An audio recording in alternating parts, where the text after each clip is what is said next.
Morning, good people. Welcome to another edition of Double Innocence with your boy E-Dub, dropping gems and taking no prisoners. Now, today's a very, very good day. The reason why I'm saying that is because women's basketball is on the rise. For the first time, it's going in a positive direction. I think if they stay on this pace, there's no looking back. The NCAA tournament for the women has been some outstanding basketball. It's been some of the best basketball I've had the opportunity to watch in a very, very long time.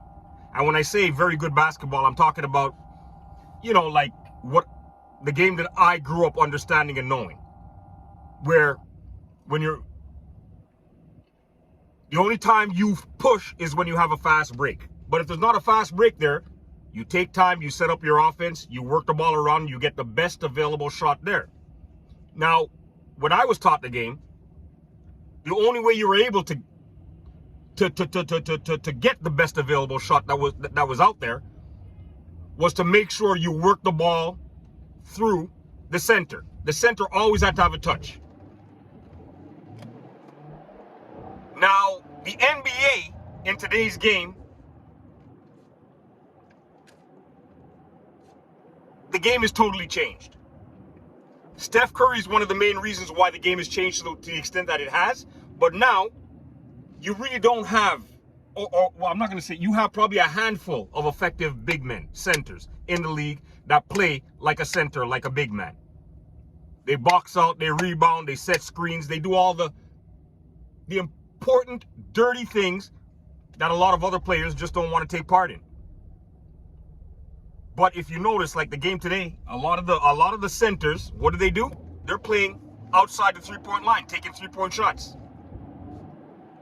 You got the Joker in Denver, beautiful shooter. You got my boy in Dallas. His game, he has an all-around game, passing and all that kind of stuff, but he likes to stay on the outside. Why? Because they're not really into all the physical contact that the game had to offer in the key. That being said, women basketball is bringing back the way the game is supposed to be played.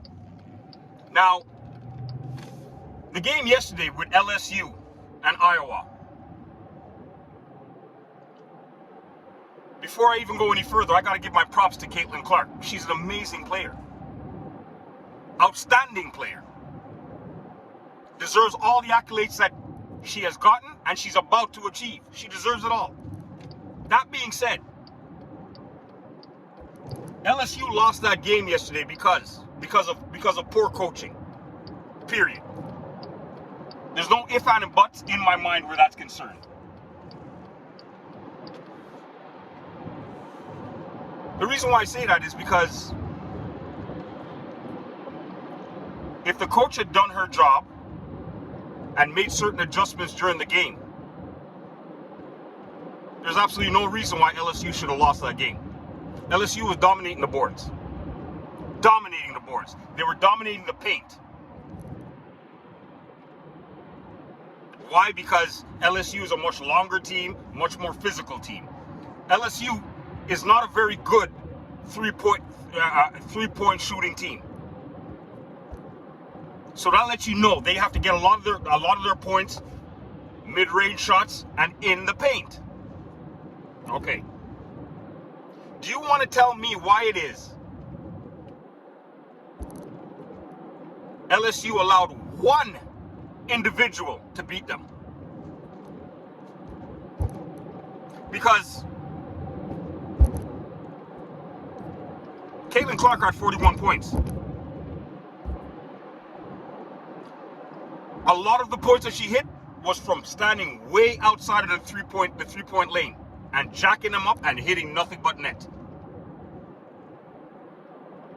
Only to find out later on that LSU has had, I'm not sure what the young lady's name is, but throughout the entire season, whoever the offensive threat was on the other team, LSU used this individual to slow that person down and contain them. Obviously, That method had to have worked because look. They made it all the way to the Elite Eight. So obviously that method was working. Do you want to explain to me why it is that at not one point in time in that game yesterday that the LSU coach decided to make a change and put that defensive stopper on Caitlin Clark?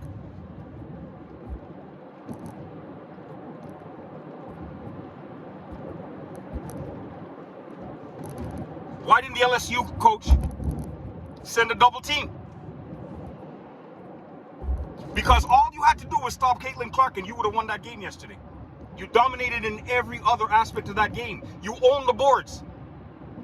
So you get the ball out of Caitlin's hands, let somebody else take the shot, because really and truly, there was nobody else on the Iowa team that anybody's afraid of. The team rolls as Caitlin rolls. You stop Caitlin, you got the game. And it's not that LSU has never played Iowa State before. They played them, so they know what they're all about. They know who the danger of that team is. And this is the game plan you come up with? The players on LSU have nothing at all to hold their heads down about. The coach was the one that cost them that game. Now, me personally speaking, I don't think a double team would have worked. I don't think a double team would have worked. Why? Because of the simple fact of the matter that she has pretty good court vision. So once you send a double, she's kicking the ball up ahead to the open person and it's a quick 2. So no, I really don't think the double team would have worked. It would have slowed her down a little bit, but I don't think it would have worked. You had to switch it up. You had to take the girl that was guarding her the entire game off of her because she was abusing her. 41 points at the end of the game, that's abuse. And you as a head coach allowed that to happen for an entire 4 quarters with no adjustment whatsoever. That's pathetic. That's pathetic. In my humble opinion.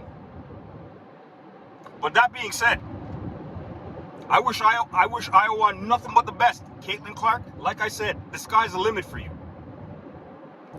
And you deserve it all because you've worked on your game and it's almost picture perfect.